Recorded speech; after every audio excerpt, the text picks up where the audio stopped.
Hi, welcome to the 1 in 20 show. I'm your host, Evan Rogers, and today I'm joined by one of my best friends and my brother, Matt San Jose. He is a recent graduate of Pepperdine University, in which he received his bachelor's degree in theater acting. He has been in a continuous number of musicals, plays, and films in which he has played the lead role or supporting character. He most recently just returned from the Philippines, in which he performed with, took classes, and taught singing, voice, and acting at Locsin Dance Workshop and LCB Performing Arts Center, which was previously directed by his grandmother. He is currently working on developing and building his brand and has many projects on the horizon. He is one of the hardest working people I know and has been a role model to me since I had met him years ago. That was a botch, but since I had met him years ago. Matt, welcome to the show. Thanks, Evan. It's good to be here. It's good to see you. It's been roughly 5 months, I think. I know, a long time. I know. Long time, bro. It's been a while. I wanted to chat about kind of our origin story because I think it's funny, and I've kind of moved away from it in some of these other episodes, but you and I are just too close to not bring it up. And that was during rehearsals for Sudden Vision. Yeah. And we had done, I think, we had done one previous rehearsal, and we showed up for this workshop. Mm-hmm. And I remember our friend Caleb Burson was telling me about you and like, oh, you're really going to love this guy, Matt. Yeah. And I didn't know what to expect because I didn't know who you were. All I knew is you were at Pepperdine and you were in theater. And then she came to me that rehearsal and she's like, oh, he's here. And I was like, just like that? Celeb. And she's like, you want to meet him? And I was like, yeah, of course. And so she walked me out and you were just sitting there. I remember in the escape lobby, you were sitting on that bench. And I think we probably chatted for probably 30 something minutes. We should have been in there. Actually. We should have been in there singing. I know. I remember. I'm surprised they didn't call us in. I was like, okay. But I immediately remember connecting with you in so many different ways. And that was just so different. It was so weird to, like, it was just like, boom. Yeah. And we made a connection. I don't know if you remember what we talked about. I don't, but I mean, I remember general topics. I feel like the reason we connected so much is because, like, of course we both enjoy the arts, but I remember during that conversation we talked a lot about our faith and like how that incorporates itself into our art, and how we felt like we needed to share that a lot more through our art. Yeah, because actually Kayla, like what she said to you, she said the exact same thing to me. She's like, oh, you should meet Evan. Like, you're really going to like this guy. Yeah. And then like that day she introduced us and I was like, oh, okay. So let's start talking then. Yeah. So we started talking and like, we like a lot of the same stuff. So it was easy to like chat. Yeah. And it's funny. So the funny thing to me is there's a lot of people that come on here that are all pretty close in age. And you and I think are 3 years apart. I'm 20. Okay. Yeah. 23. Yeah. 3 years apart. And I thought it was so cool that we all got to work on that project together. And then following that, I asked you to come do my short film Dimensions, which was my senior year before I really knew a whole lot. But that was a really fun experience that you and then Bree, your girlfriend, met and started dating from. And what a cool, He had to throw it in. I'm just telling you.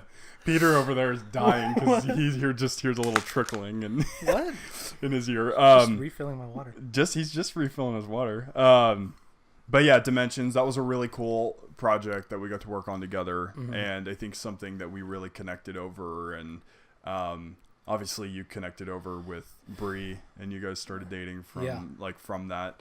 And it's just cool. We've had so much life crossover in like the last, I think it's coming up on probably 4 or 5 years since we did. Yeah, it's a long time. Coming up on that now.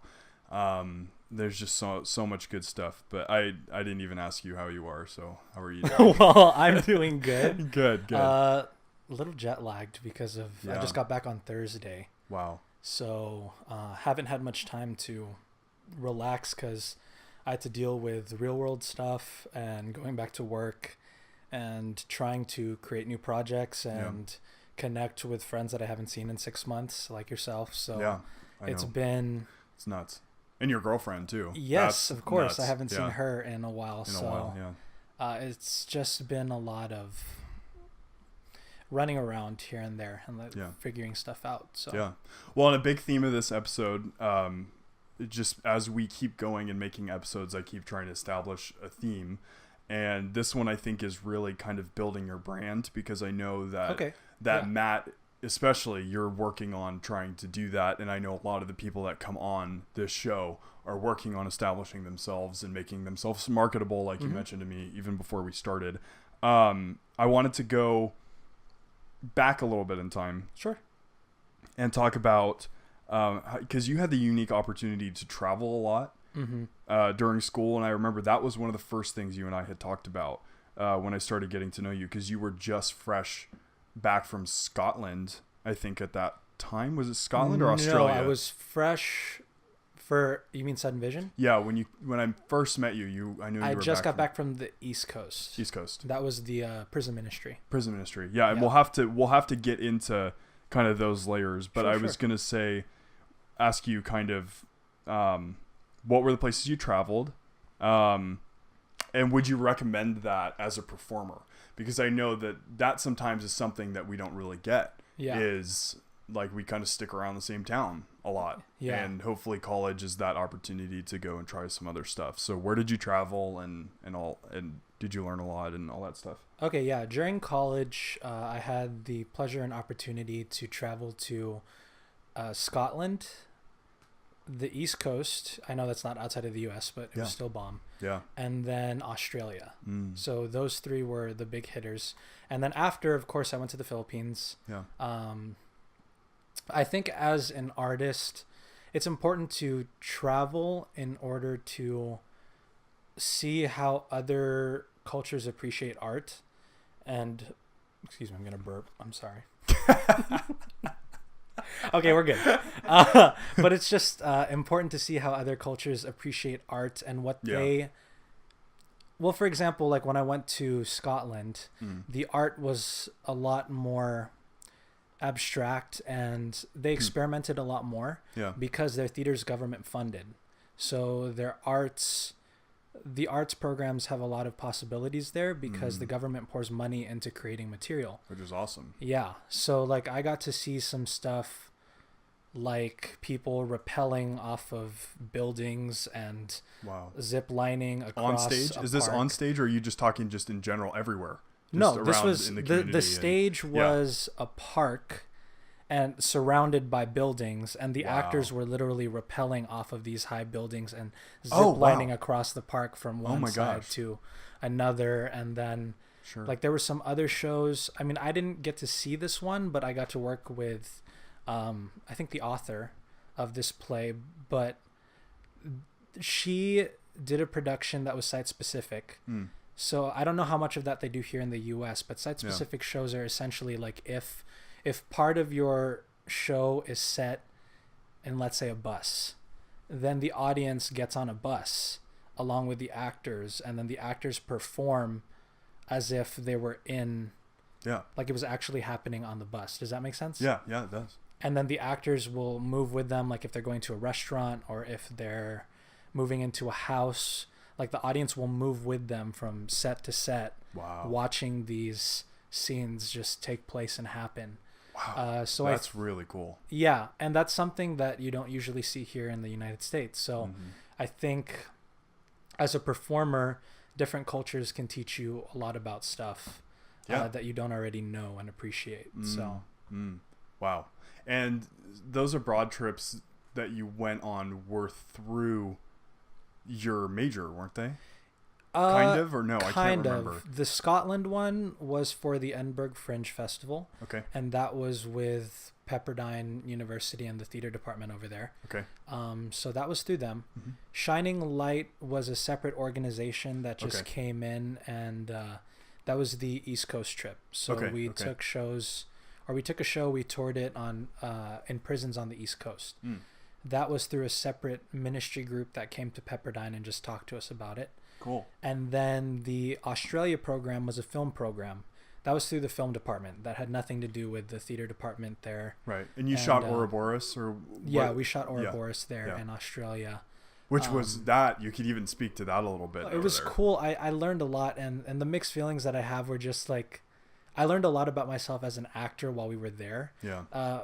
Primarily because we worked with, I can't remember. We worked with a graduate school that was bringing up actors as well.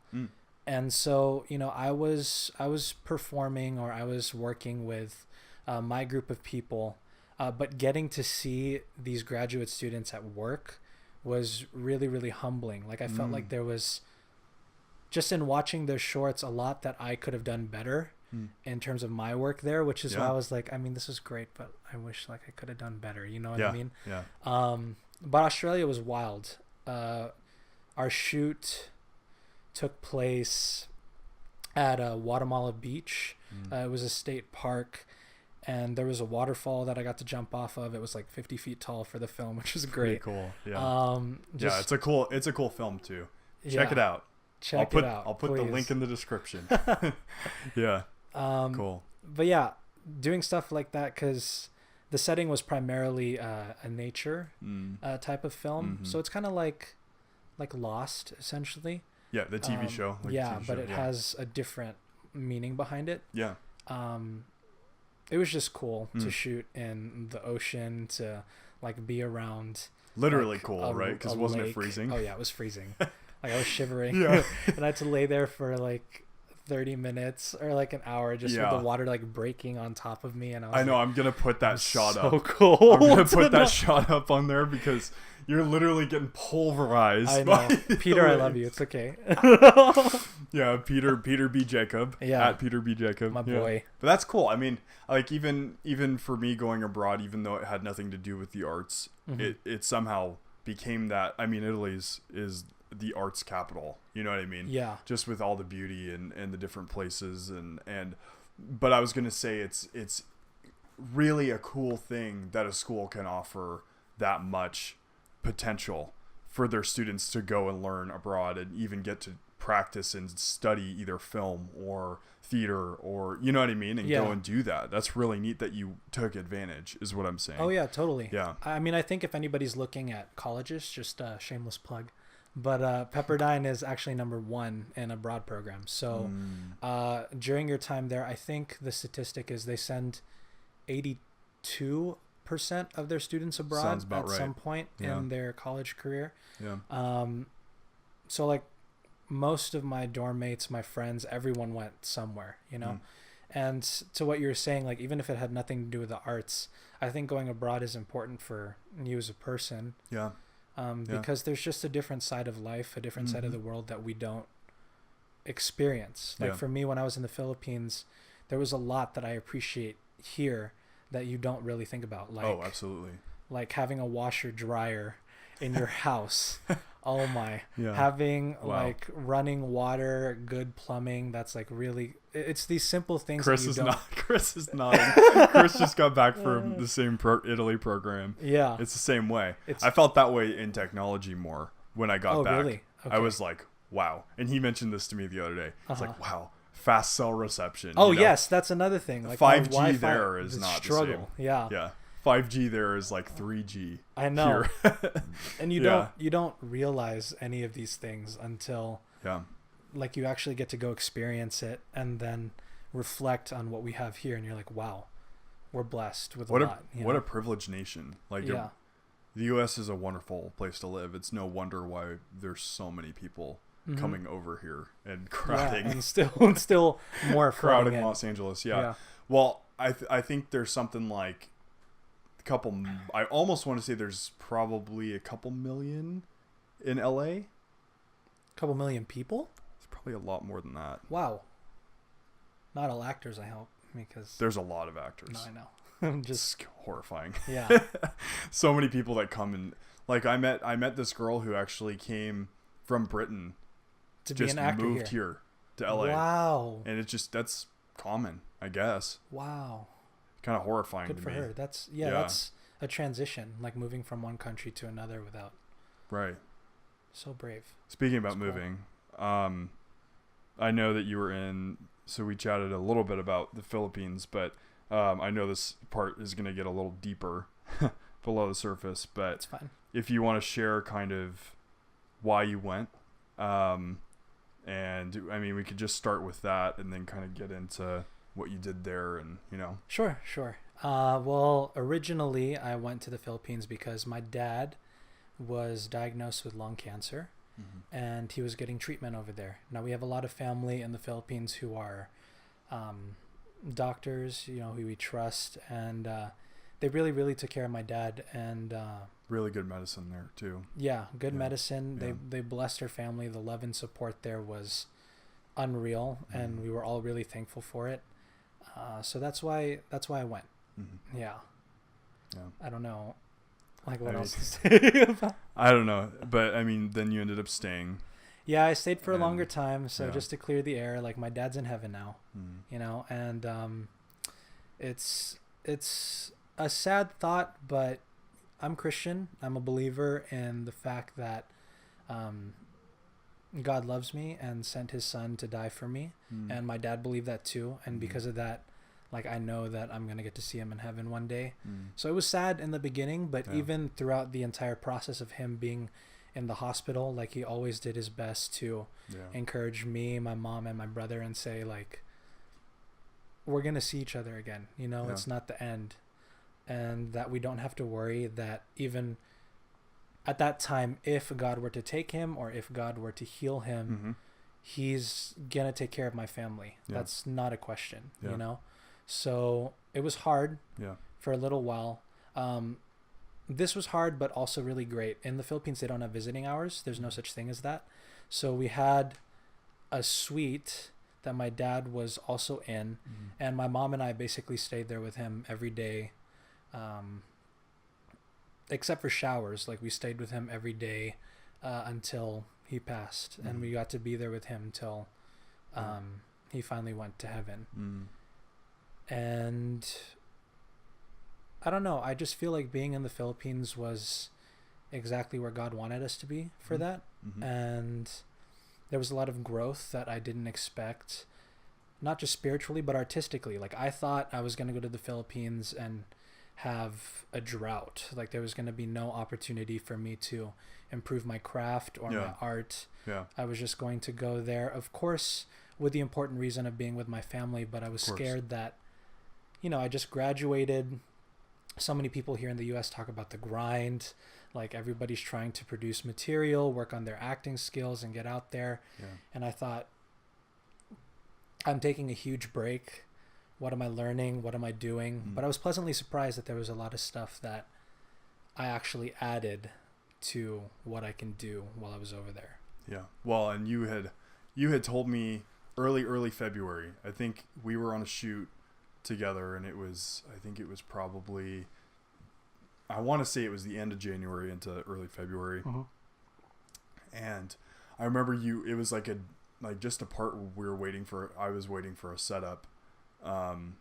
And you were just telling me about it, and I was just, like, taken aback by the whole thing. Just couldn't believe, like, all of that was happening at once, and it was a lot. And that was a long time ago, you know. Now when you think about it, we're coming on September, and but I remember you mentioning, like, you didn't know what's going to happen with the arts, you didn't know what was going to happen here with the people here, but the beautiful thing is it all worked out.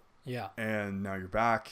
And I know you had some really good months over there in the Philippines, even after your dad's passing. And I wondered if you kind of wanted to go into that, because you've posted a lot of clips on Instagram of the kind of things, the stuff you were doing. Everything that you got to do, which is wonderful that there was an opportunity there for you to just step in and kind of get all of that out of the way. You know what I mean? That he passed and you had to go back to doing life again. I'm sure you felt that.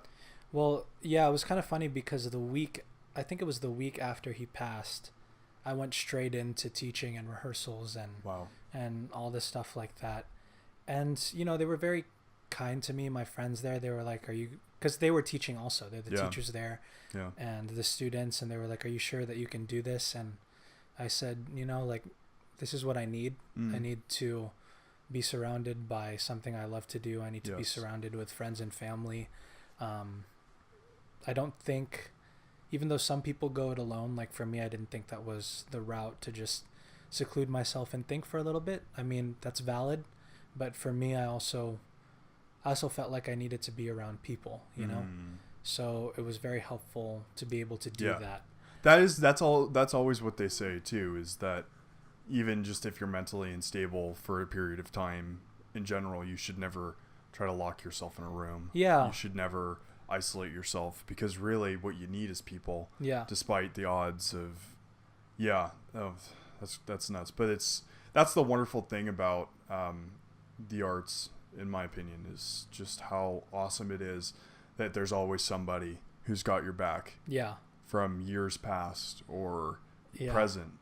And I think that's something beautiful. I've learned a lot about the Filipino culture through you and through Camden Espino and some of my other Filipino friends, is just the optimistic mindset that follows you guys everywhere is so healthy for somebody like me, where I can be so pessimistic. And that's why I've loved our friendship, is because you've always brought that to a head with me, is you were always so calm in the midst of circumstances. Do you know what I mean? Yeah, I think that's crazy. Yeah, I think that has a lot to do with, I think it happened to me because of my parents. I think my parents brought me up with that kind of nature, because your dad certainly was that way. Yeah.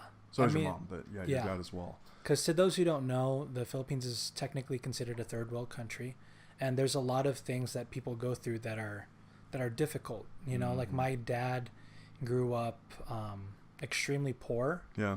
And made it over to the Philippines. My mom grew up moving from place to place and moved here from the Philippines by herself with no friends, no family. Her family was back in the Philippines. She came here by herself at 18. Wow. You know, and my dad left his family, also came here. I forgot how young he was, but he was around the same age as my mom. Gosh. So having to immigrate and go through the things that they did, having their faith, having that culture that was instilled in them, that do what you got to do, get the job done and it's going to be okay type of deal. I think that they were able to pass that on to me and my brother. Yeah. Because, you know, I'd be lying if I said that I wasn't pessimistic during a lot of circumstances. I'm sure. But, you know, because of what my parents were able to teach me, I can kind of talk myself out of that pessimism and say, no, there's a bright side to this.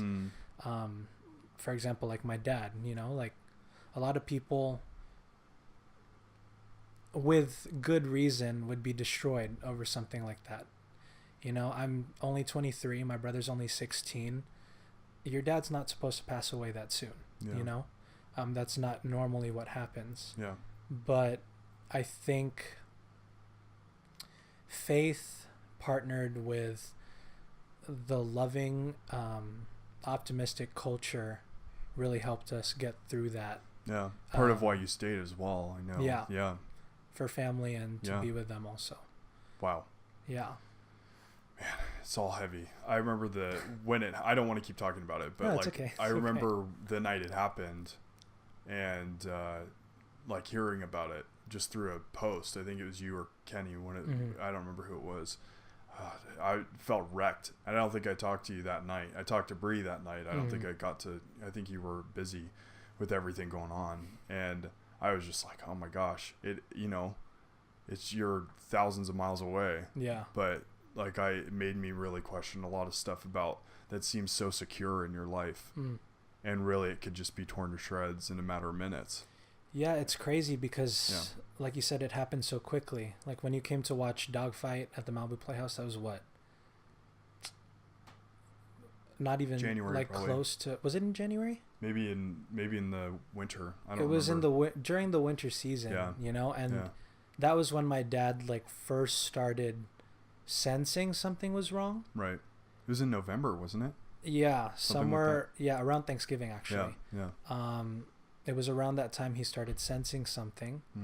And then by the end of March he was gone. You know, so that's like life changed so drastically in 4 to 5 months. Yeah. Wow. Oh my. Yeah. No, it's a lot. That was crazy. And it's hard to stay in touch too. Like for me and you, even like I tried to keep in touch, but it's just even hard over there. You know what I mean? It's just so hard there's too much going on, and it's just part of life. Yeah, it's that. And when you go through something like that, apologies to anybody who's like watching this and be like, why didn't he like hit me up or whatever?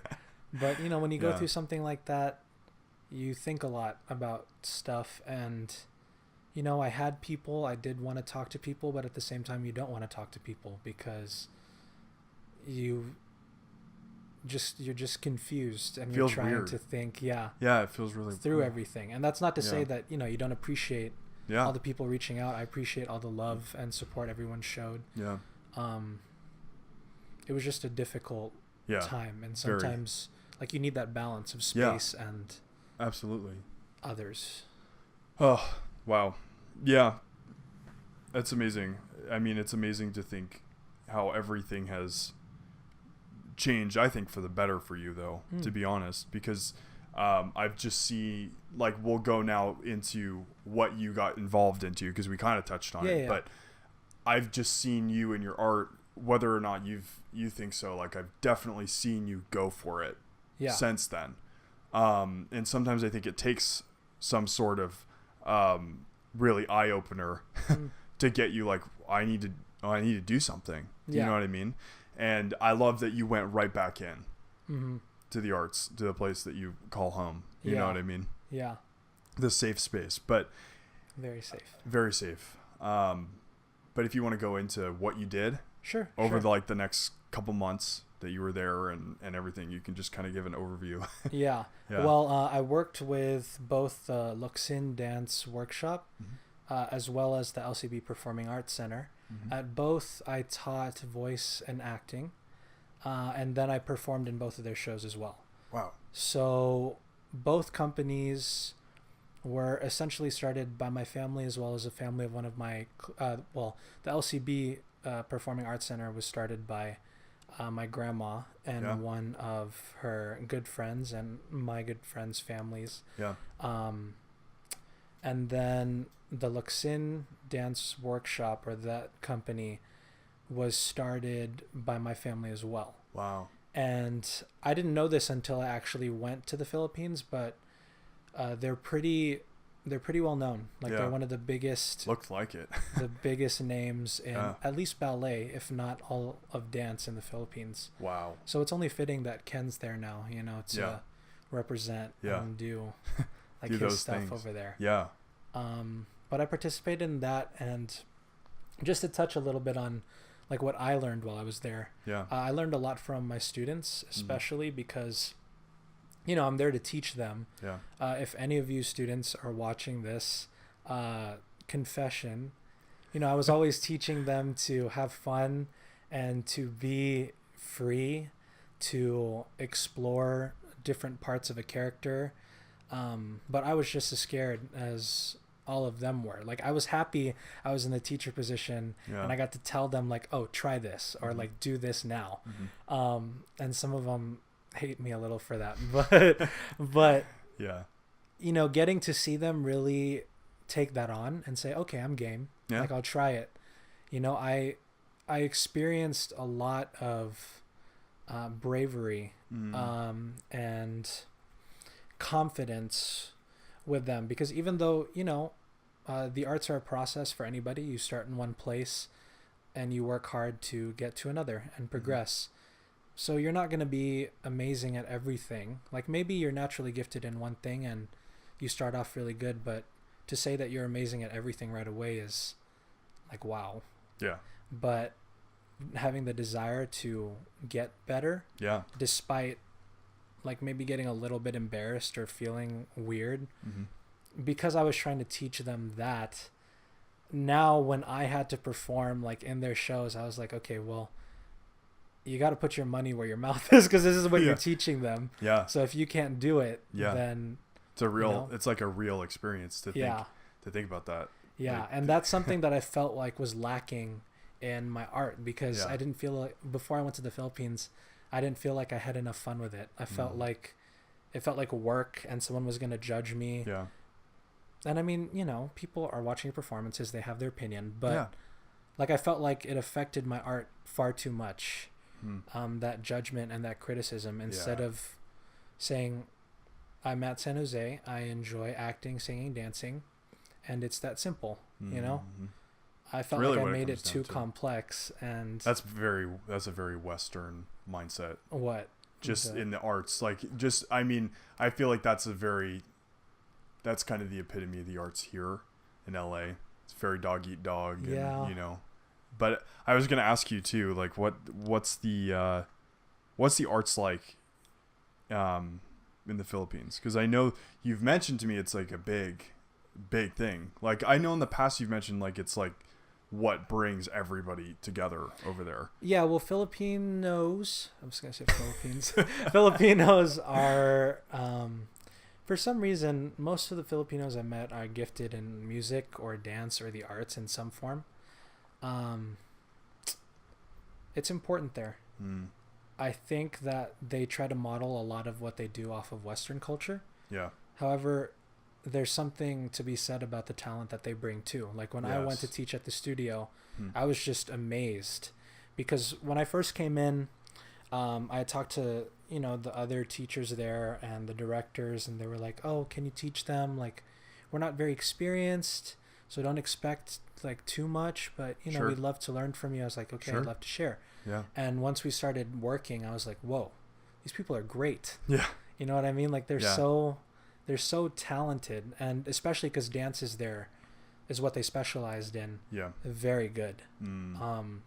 Easy to teach and easy to learn. Easy to teach because they're so willing. Like there's like here, I feel like sometimes, I don't know if it's because culture made it that way, but even myself, very, very shy, very, very scared to fail and to mess up. Yeah. Very, very kind of anxious every time it comes to learning something new because I don't want to look bad. Right. But they were scared, but they were honest about it, and they said, or they would say, you know, I'm afraid, but I'm gonna do it. Or you could feel it, like even though they're afraid, I'm like, go up, and they would like slowly go up and do the exercise, you know, even if it was foreign and weird. They really pulled through some weird stuff that I had them do, or uncomfortable things that I had them do. Yeah. And I was just really impressed when I was there. Yeah. Well, and I know something that carries forward for you that you mentioned to me is that you want to bring back knowledge and experience to give back to the community of the Philippines. And I wanted to ask you what that meant, what that statement meant, because you know, just being over there, you kind of got to bring some of the arts mentality from LA out there. So I wondered kind of what that statement meant. Yeah, I feel like being blessed to have been born in the U.S. and raised in the U.S. and around here, there's a lot that I can learn here that people just don't have access to in the Philippines. You know, they're very talented, but some of the third world country limitations are real limitations. You know, they don't have the money to, or the schooling to go to places that we're able to go to, or blessed with the opportunity to work with the people that we can work with. So in essence, that means to me that I hope to be a bridge. Like I hope to be that guy that's able to go out there and work with other people and learn from them, and then take that and then pour it back into the community, so that people in the Philippines can start exploring more artistic avenues. Yeah, I think I'm just gonna finish. Yeah, I mean, and you think about LA or New York when it comes to performance, because they are known for being the leaders in those industries. But yeah, it in a lot of ways, we even talked about in America with different guests that we've had on, how theater from Broadway is now starting to make its way nationally, and now even internationally, over on the West End in London, and starting to kind of hit theaters across the world. Yeah. And what a cool opportunity to see the arts thriving. Yeah, totally. In this day and age, 2018, especially with social media being so budding and what it is. That's an awesome mission to have. I'm excited that that's kind of what you would like to do. Obviously, there's so many things you want to do here. Yeah. But that's cool to think that you want to bring that back over there. Yeah. You know, in a sense. Yeah. Yeah. I'm just gonna say that. I don't really know. That was a loaded statement. I know. I felt like there was more I wanted to say, but then sometimes it was expressed in the the 3 yeahs. Yeah. Yeah. Yeah. No, that is really neat. It is really neat to see that you got to do that, because I think that's important. Kind of what I meant by going abroad, and this also ties in with building your brand. So I think you become more versatile. Yeah. I talked about this a lot with Erin Chalakian when she was on a couple episodes ago. Building your brand starts essentially from expanding out of yourself. Yeah. Expanding out of your comfort zone, no doubt. The only thing for me that has let me try so many different avenues is because I was okay with the fact that I might not stay in one. Because I've been starting to think even about film and how, and this is something I feel a deep connection with you, is that we love film, we love the stage, we love music, we love dance, totally. You know, all of those things. And we've never been known to do just one. Yeah. And I started losing my identity in that, I think, over the last semester. Yeah. Because I was so like directly looking at film. Thing. It's actually funny you say that. Yeah, it's funny you say that, because I've been thinking about this the past few days. But oftentimes, you know, I told you, I've been trying to find all of these people that want to collaborate and want to make material so that we can, as you said, build your brand and market yourself properly. And I think before I left for the Philippines, because I had a lot of time to think about it while I was there. So I felt like I fell into the trap of people trying to tell me what I am, but me asking them, I mean, okay, this is going to sound kind of contradictory, because in order to figure that out, I had to ask people what they thought I was. But I felt like I got into the trap of asking people singularly what they thought I was. Like, am I a serious actor? Can I do comedy, or do I stick to the stage, or do I stay in film? And it's not till I asked like some of my closest friends that I started realizing, because they pegged me down and they said, you know, they felt like I had the ability to do all three: singing, acting, dancing. And I should market myself as such. Sure. You know, and I was like, okay, so I'm not just one thing, you know, like you can be more than one thing. And I felt like I found a lot of freedom in the fact that I don't have to wait for someone to tell me, no, Matt San Jose, you are a serious actor. You can't do anything outside of that. That doesn't mean that I'm not strong in certain areas and weaker in other areas, but in terms of accepting your fate, so to speak, of like somebody telling you you'll never be this or you'll never be that, like I felt trapped by that for a very long time. And actually, one of my favorite stories, I don't know if this is actually true, but Hugh Jackman started in like musical theater, I think. Yeah, he did. He start there on stage? He did. I think he got his biggest platform was playing guest on. Oh, really? It was Australia's version of Broadway. Okay. Yeah. Well, you know, I heard this story. I don't know if it's 100% true, but he auditioned for Jean Valjean on Les Mis in Les Mis for the stage production. And I think the director said something along the lines of, "Don't audition for this role ever again because you're never going to play it."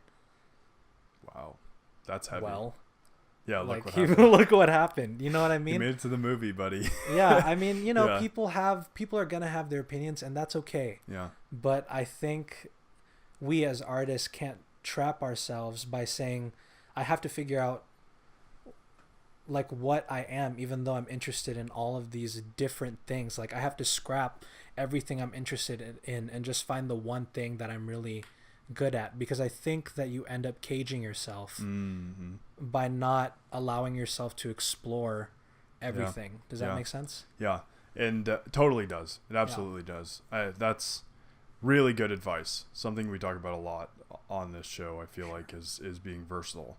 And that's just, that's valuable life advice. And I think Erin mentioned something. She said, you can do a whole bunch of things, but you just can't do them all at once. Yeah. And I know we've both learned from that. Yeah. You used to tell me about how you stacked your semester so much so that you were failing stuff in school, and it was just, I'm the same way, where it's like, oh wow, another opportunity, another one, I want to stack them. But then it's not good for you. It's not good for your mental health or anything. But well, it's been great to just chat with you. It's already almost at 45 minutes, and you're going to perform. Okay. So what's the song you're going to be singing? Well, I decided to do Proud of Your Boy from Aladdin. So cool. This is our first cover on the show, which is kind of cool. I like that. Follow Matt at Mathew San Jose. Mathew San Jose, 1T. Yeah. On Instagram. You're one of those. Yeah. Well, yeah, I am. You're unique. Yeah, unique. Yeah. So chill. Yeah. We've got some really cool episodes coming in September. And we're just super excited for the way the show's been going. Thank you guys so much for supporting. Follow along with us at 1 and 20 Show on Instagram and Facebook, and now Twitter as well, for all the updates. And thank you guys for watching. Hi guys, welcome back to the 1 and 20 Show. My name's Matt San Jose, and this is Proud of Your Boy from Aladdin.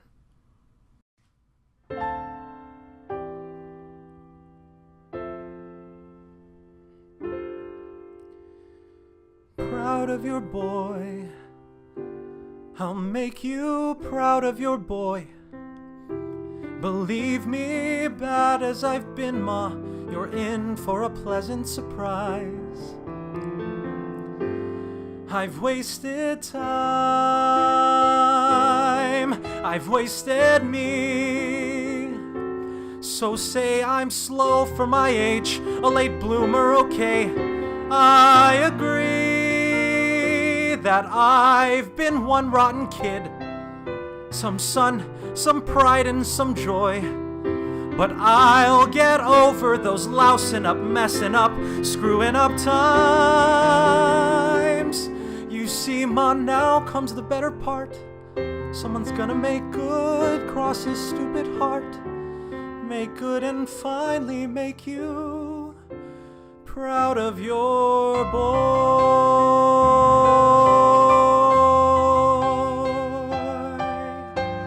Tell me that I've been a louse and a loafer. You won't get a fight here, no ma'am. Say I'm a gold brick, a goof off, no good, but that couldn't be all that I am. Water flows under the bridge, let it pass, let it go. There's no good reason that you should believe me, not yet. I know, but someday and soon I'll make you proud of your boy. Though I can't make myself taller or smarter or handsome or wise, I'll do my best, what else can I do? Since I wasn't born perfect like Dad or you. Mom, I will try hard to make you proud of your boy.